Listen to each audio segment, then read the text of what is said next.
Það laugardagur og lífið gengur sinn vana gangi í höfuðborg Mósambík.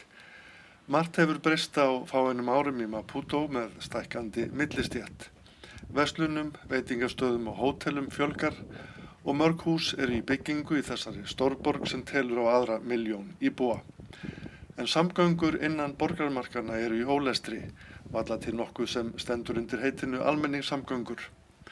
Borgarbúar þurfa því að reiða sig á önnur úrræði.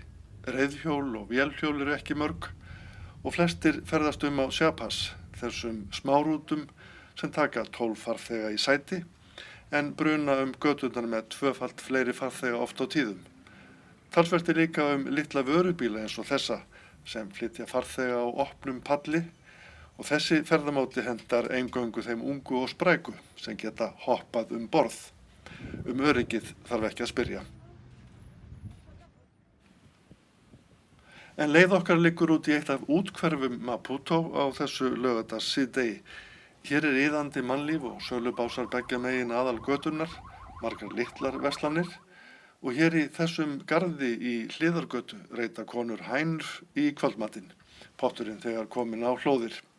Út á gangstétt í sömu götu hittast ungar konur og ræða málin og sjálfsagt er fótbolti umræðuefni því innan skamms er að hefjast kappleikur á hverfisvellinum.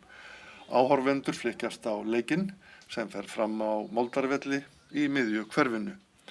Talsvert af stuðningsmönnum liðana situr í 2 stúkum austan megin vallarins, heitustu stuðningsmenn liðana tveggja ef að líkum lætur, en aðrir sitja fyrir aftan markið með bjór og bros eins og þessir kátu piltar.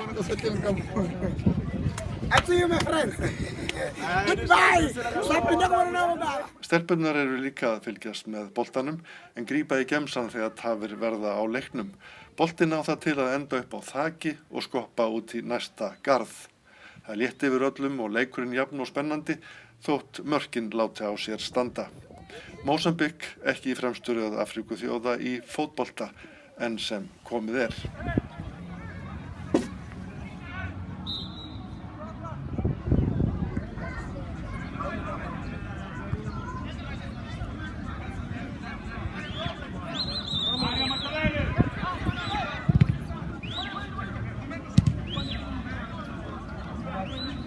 Í görðum og húsasundum eru börn og fullorðnir að bjástra við eitt og annað.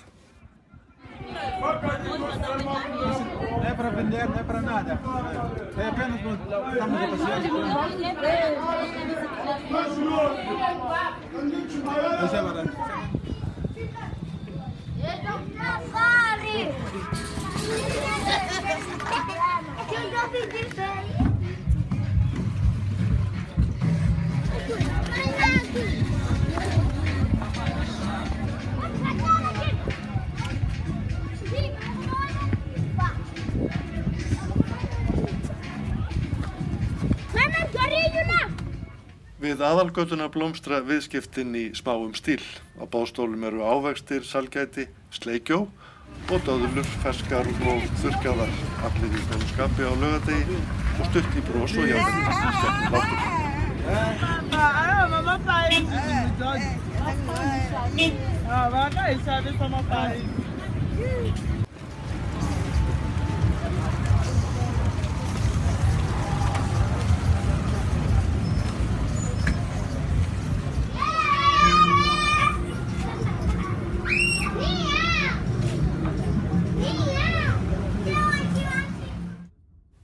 En við höldum aftur í miðbæinn að myndalegu húsi byggt í grískum stíl sem hefur stundum verið kölluð hjónabandsverksmiðja.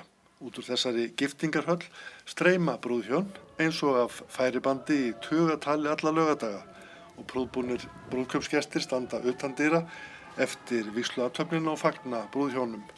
Skreyttir bílar aka í hlað og þær sungið og fagnað. Fyrir fáum árum voru 100 giftingar á hverjum laugardegi í giftingarhöllinni en eftir að húsið var tekið í gegn árið 2012 og opnað aftur ári síðar var ákveðið að fækka hjónavígslum niður í 30 og takmarka gestina við 50 í hverri athöfn.